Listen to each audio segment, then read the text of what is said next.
ang Gen Z ay naisip ng mga producers, Generation Kayabyab. Yung mga lumaki sa Kayabyab, actually si Dr. Merfed sabi na, okay. Mga doktor nyo, no? Kaya pala, si Doc pala yung producer. Kasi madalas siyang nasa emergency. Wali. Good one. So ang sabi niya, ayun na eh. Ang sabi niya, yung Gen Z is not an age demographic. Gen Z is a mindset of a group of people. Student fair, no, para sa mga estudyante, no. As yung EDS bus carousel, we will extend it up to December 31 as we have discussed, no. But we're looking at extending the libreng sakay 24 hours, no? Kasi ngayon ang libreng sakay natin ay only from 4 o'clock in the morning to 11, no.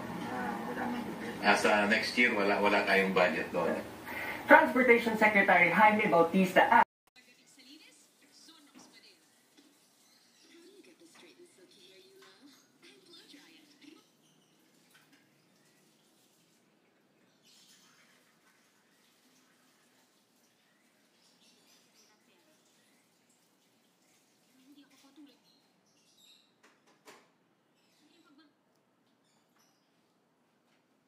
Sinigang na baka? Ay, sinigang na baboy!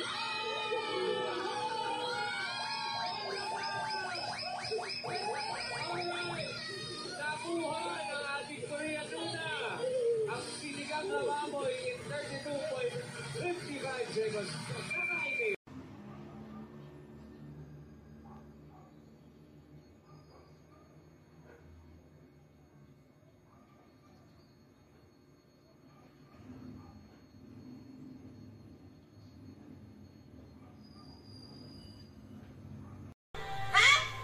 Ibang ka na talaga, para! Ang ginagawa mo, itigil mo na to, para! Bakit? Close pa tayo? Excuse me? Hindi tayo close, no? No! I made bad decisions in my life, not because I was a bad person, but because I didn't have good information.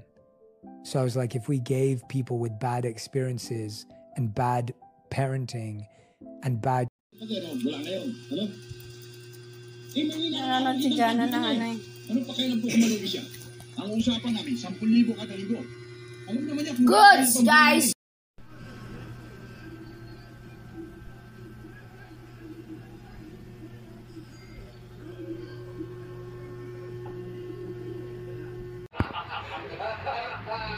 Kahit tinipag-ikaw lang, pero kaya.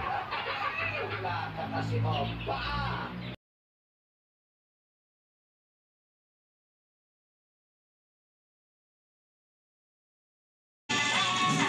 Crunchy layers of Skyflakes crackers na may sweet kondensada palaman. Isang kagat, instant!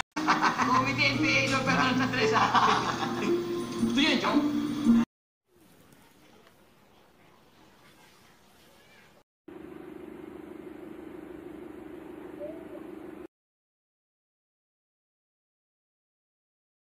School sa Makati, may blended learning din dahil... Dalawa